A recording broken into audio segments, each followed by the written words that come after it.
సభకు నమస్కారం. ఈ కార్యక్రమంలో నాతో పాటు పాల్పంచుకుంటున్న గౌరవ ఉప ముఖ్యమంత్రి వర్యులు బట్టి విక్రమార్క గారు, సహచార మంత్రి వర్యులు స్థానిక శాసనసభ్యులు పెద్దలు తుమ్మల నాగేశ్వరరావు గారు, ఎమ్మెల్సీ గారు మిత్రులు తీర్మార్ మల్లన్న గారు, శాసనసభ్యులు వైరా రామదాస్ నాయక్ గారు, ఇంకా మున్సిపల్ కార్పొరేషన్ చైర్మన్ గారు, ఇంకా ప్రజాప్రతినిధులు, వివిధ హోదాల్లో ఉన్న నాయకులు, గౌరవ జిల్లా కలెక్టర్ గారు, గౌరవ జిల్లా సిపి గారు, ప్రింట్ అండ్ ఎలక్ట్రానిక్ మీడియా మిత్రులు, ముఖ్యంగా ఈ కార్యక్రమంలో గడిచిన నెల 24వ తారీఖున బాధితులు, ఈరోజు లబ్దిదారులుగా విచ్చేసిన నా కుటుంబ సభ్యులైన ఆడబిడ్డలందరికీ మనస్ఫూర్తిగా హృదయపూర్వక నమస్కారం. ఈ నెల 1వ తారీఖున ఇదే వేదిక మీద నుంచి మొట్టమొదటిసారిగా వివరాలు అన్నీ తెలుసుకున్న తర్వాత నేను స్పందించాను. ఆనాడు సహచర మంత్రులతో గౌరవ ముఖ్యమంత్రి గారితో మాట్లాడి బాధితులు ఎవరైతే నిజమైన లబ్దిదారులు నష్టపోయారో నష్టపోయిన ప్రతి వారిని ఈ ప్రభుత్వం ఆదుకుంటది అని ఆనాడు 15 రోజుల్లోపే, అంటే 15వ తారీఖు లోపే మళ్లీ ఇక్కడ మీటింగ్ పెట్టి లబ్దిదారుల్ని ఫైనల్ చేసి అర్హులైన ప్రతి పేదవాడికి, ఇది పేదోడి ప్రభుత్వం, పేదవాడి దీవెనలతో వచ్చిన ప్రభుత్వం, పేదవాడి ఆశీస్సులతో ఉన్న ప్రభుత్వం కాబట్టి ఆదుకుంటది, సహాయం చేస్తది, తప్పకుండా మీ ఘోషని ఒట్టిగా పోనీదు అని చెప్పడం జరిగింది. అన్నమాట ప్రకారం గౌరవ ముఖ్యమంత్రి గారు, డిప్యూటీ సీఎం గారు, స్థానిక శాసనసభ్యులు, మంత్రివర్యులు, మిగతా మిత్రులందరూ సూచనలు సలహాలతో ఈనాడు లబ్దిదారులు ఎవరైతే జెన్యూన్ గా ఉన్నారో, ఇక్కడ నివసించే వాళ్ళు, దూర ప్రాంతాల నుంచి కూడా వచ్చి ఇక్కడ నివసించేవారు, ఆ దూర ప్రాంతాల్లో ఇళ్ల స్థలం లేనివారు ఎవరైతే ఉన్నారో, ఒక్క ఖమ్మం నియోజకవర్గమే కాకుండా పరిసర ప్రాంతాల్లో ఉన్న నియోజకవర్గ లబ్దిదారులే కాకుండా పక్క జిల్లాల నుంచి వచ్చి ఉన్న అర్హులై ఉంటే, ఇక్కడే ఉండి ఉంటే, అక్కడ వాళ్ళకి ఇళ్ల స్థలం కూడా లేకుండా ఉండి ఉంటే, అక్కడ వాళ్ళకి పర్మనెంట్ ఇల్లు ఉండి ఉండకపోతే, అక్కడ గతంలో వాళ్ళకి ఇళ్ల స్థలం ఇచ్చి ఉండి ఉండకపోతే, గతంలో అక్కడ వారికి ఇల్లు ఇచ్చి ఉండి ఉండకపోతే, ఈ పారామీటర్స్ అన్ని చూసి పూర్తి ఆధారాలతో ఈనాడు అధికారులు గడిచిన ఈ 10 రోజులు నిరంతరము కష్టపడి లబ్దిదారుల లిస్టులను ఫైనల్ చేయడం జరిగింది. ఇళ్ల స్థలం లేని వాళ్ళు ఇక్కడ ఏదైతే 311 మందికి ఈనాడు ఇళ్ల స్థలం ఏడు ఇస్తున్నామో, ఈ 311 మందితో పాటు ఈ ఉమ్మడి ఖమ్మం జిల్లాలో ఇళ్ల స్థలము ఏ గ్రామంలోనైతే ఉంది, మేము అక్కడ ఇల్లు కట్టుకుంటామన్నా మాకు ఇల్లు ఇవ్వండి అన్నవాళ్లు 101 మంది. ఈ 311, 101 అంటే 412 మంది, 311 మందికి ఇళ్ల స్థలము ఇల్లు ఇస్తూ వారి వారి గ్రామాల్లో ఇళ్ల స్థలం ఎవరికైతే ఉందో వారికి ఇల్లిచ్చే కార్యక్రమాన్ని ఈనాడు మనం ఫైనల్ చేసుకోవటం జరిగింది. దాంట్లో లబ్దిదారులందరూ అర్హులైన వాళ్ళు ఎవరైతే ఉన్నారో వారందరికీ ఏ భేషజాలు లేకుండా, చివరికి మా మీద దుమ్మెత్తి పోసిన వాళ్ళు అర్హులై ఉన్నా వారి బాధ ఘోష చెప్పితే ఆ ఘోషని వాళ్ళు ఎల్లబుచ్చిన వాళ్ళు వ్యక్తిగతంగా విమర్శించిన అటువంటిది మనసులో పెట్టుకోకుండా అర్హులైన ప్రతి పేదవాళ్లకి ఈనాడు ఇళ్ల స్థలము, ఇల్లు, ఈ మీరెన్నుకున్న ఈ ప్రజా ప్రభుత్వం, పేదోళ్ల ప్రభుత్వం మీకు ఇస్తున్నది మనస్ఫూర్తిగా మీ అందరికీ అభినందనలు, కృతజ్ఞతలు తెలియజేస్తున్నా.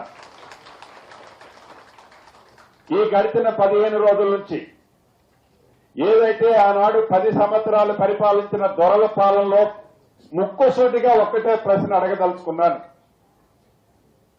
ఏదైతే ఈ సంఘటన జరిగిన తర్వాత ఫిబ్రవరి 24వ తారీఖు నాడు ఈ సంఘటన జరిగిన తర్వాత ప్రధాన ప్రతిపక్షమని చెప్పుకునే నాయకులు ఈ బాధితుల దగ్గరకు వచ్చి వారి ముసలి కన్నీరు, వారి ఆవేదనని మీడియాల ద్వారా నేను చూశాను. వారిని నేను అడగదలుచుకున్న ప్రశ్న ఒక్కటే. ఇందాక బాధితులు చెప్పారు, మీకు తెలుసు. సుమారు 2017-18 నుంచి ఈ బాధితులు అక్కడ నివసిస్తున్నారు. ఇందాక ఆడబిడ్డలు చెప్పినట్లు తాగటానికి నీళ్లు లేదు, చీకటి పడితే ఒకళ్ళ ముఖం ఒకళ్ళు చూసుకోవటానికి కూడా ఎలుతురు లేదు, బాత్రూమ్ వెళ్లాలంటే బాత్రూమ్ లేదు, పాములు, జర్రులు, తేళ్లతో ఆ ప్రాంతం అంతా నిండి ఉండి గడిచిన 7.5-8 సంవత్సరాల నుంచి చాలా మంది అక్కడ నివసిస్తున్నారన్న సంగతి మీకు కూడా తెలుసు. మాది పేదోడి ప్రభుత్వాన్ని మీరు ఇప్పుడు పేదోళ్ళు గుర్తొచ్చి మీరు మాట్లాడుతున్నారు. మీరు 2023 ఎన్నికలకు ముందు మొన్న నేను చెప్పినట్లు, మొన్న నేను ఏవైతే ప్రాపర్ క్లిప్పింగ్లు చూపించానో చూపించిన విధంగా 2023 ఆగస్టు సెప్టెంబర్ నెలలో ఇదే కాలనీని మీరు కూలగొట్టడానికి ప్రయత్నించినప్పుడు అక్కడ ఇదే బాధితులు మిమ్మల్ని ప్రతిఘటించినప్పుడు మీరు తోక ముడుచుకొని వెనక్కి పోయారు. అసలు ఆ సందర్భం తీసుకురావడానికి ముందే గడిచిన 9 సంవత్సరాల నుంచి ఆడ పేదోళ్లు నివసిస్తున్నారని తెలిసి మీకు కళ్ళు లేని కబోతుల్లా చూసుకుంటూ ఉన్నారే తప్ప ఏ పేదవాళ్ళకి మీరు న్యాయం చేస్తానంటే ఆనాడు ఈ ప్రజాప్రభుత్వం, ఇందిరమ్మ ప్రభుత్వం, ఇవాళ ఉన్న ప్రభుత్వం ఆనాడు కాదని అనలేదే మా బట్టి గారు. మీరు 10 సంవత్సరాలు రాజ్యమేలారే, ఎందుకు మీకు ఆనాడు ఆలోచన రాలేదు, బుద్ధి రాలేదు, జ్ఞానం లేదు? ఈనాడు పేదోళ్లు గుర్తొస్తారా? ఈనాడు ఈ పేదోళ్లకు వచ్చి మీరు కన్నీరు కార్చి అవాక్కులు చవాక్కులు పేరే నైతిక హక్కు మీకు ఎక్కడుంది? మా ప్రభుత్వం ఏర్పడిన తర్వాత ఇలా ఇళ్లు కట్టుకోలేదే, మా ప్రభుత్వం ఏర్పడిన తర్వాత ఇలా కబ్జా చేయలేదే. మీ ప్రభుత్వంలో జరిగిన నాడు మీరు వాళ్ళకి నిజంగా సాయం చేయాలి అనుకుంటే మీరు ఎందుకు చేయలేకపోయారు? మీకు అంత విశాలమైన హృదయం లేదు. దొరల పాలన, దొరల పోకడ అనేది అందుకే ఈ ప్రభుత్వం సంఘటన జరిగిన మరుక్షణమే మంత్రి వచ్చారా, వీళ్ళొచ్చారా, వాళ్ళొచ్చారా అని ఓవర్ యాక్షన్ కాదు.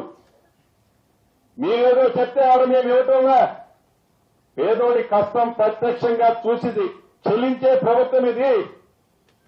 పేదోడి కష్టాలు ప్రత్యక్షంగా చూసిన మనుషులు మేము. మాట్లాడే నైతిక హక్కు మీకు ఎక్కడుంది?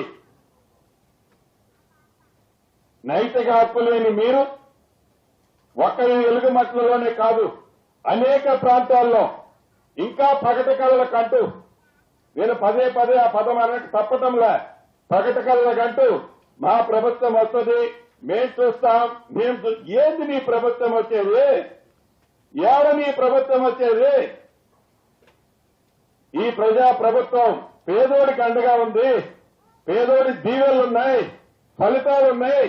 ఇంకా ఇన్ని ఫలితాలు చూసిన తర్వాత నిస్సిగ్గుగా పగటి కళ్ళకు అంటాం అంటే ఏంటంటే చీకటి పడక ముందే ఎల్తూరులోనే కళలకు అంటాం. ఇంకా నువ్వు అటువంటి కళలకు అంటున్నావు, ఇంకా ఊహించుకుంటున్నావు నేను ముఖ్యమంత్రినో కాబోయే ముఖ్యమంత్రినో. నీ పగటి కళల్లాగలే ఈ తెలంగాణ ప్రజలు ఉంచుతారు. ఊహల్లో ఊగిసలాడకు. నీ రెడ్డి బుక్ రాసేదో, నువ్వు వచ్చిన తర్వాత సాధించాలనుకునేదో, నువ్వు వచ్చిన తర్వాత చూపించాలనే కక్ష చూపించే కార్యక్రమం అసలు నీకు అటువంటి అవకాశం తెలంగాణ ప్రజలు ఇవ్వరు.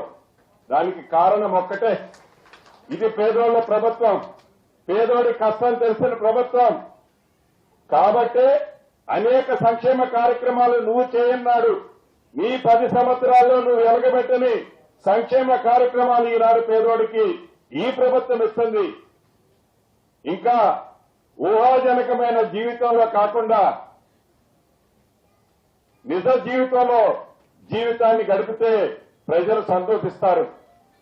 అంతేకాదు, ఇందాక తీర్మానం మల్లన్న గారు గాని ఏదైతే లబ్ధిదారులు కోరారో మౌలిక వసతుల్లో తాగునీరు గాని, రోడ్లు గాని, స్కూళ్లు కానీ, చివరికి బట్టి గారు ఇందాక చెప్తున్నారు ఫంక్షన్ హాల్తో పాటు షాపింగ్ కాంప్లెక్స్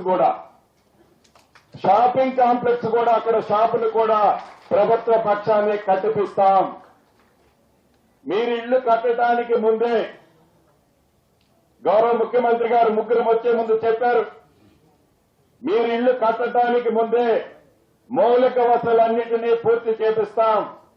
ఈ రాబోయే వారం రోజుల్లోపే మీ కట్టుబడికి కావాల్సిన నీటికి సంబంధించిన వసతులను ఏర్పాటు చేస్తాం.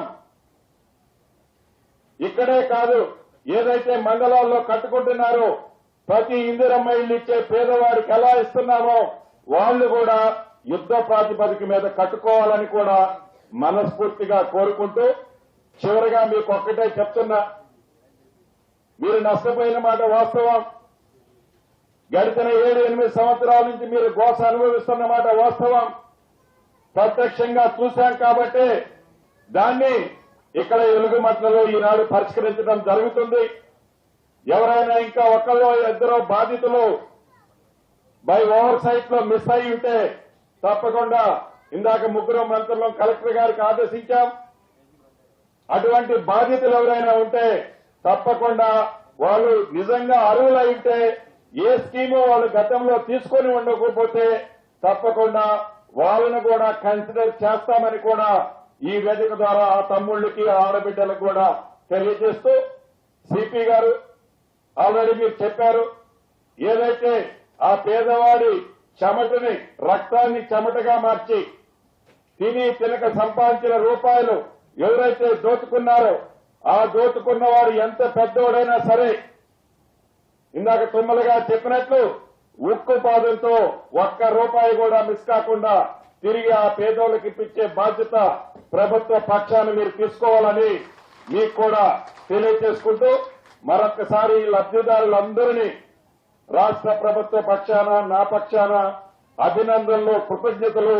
ఇది మీరెన్నుకున్న ప్రభుత్వం, ఇది మీ ప్రభుత్వం.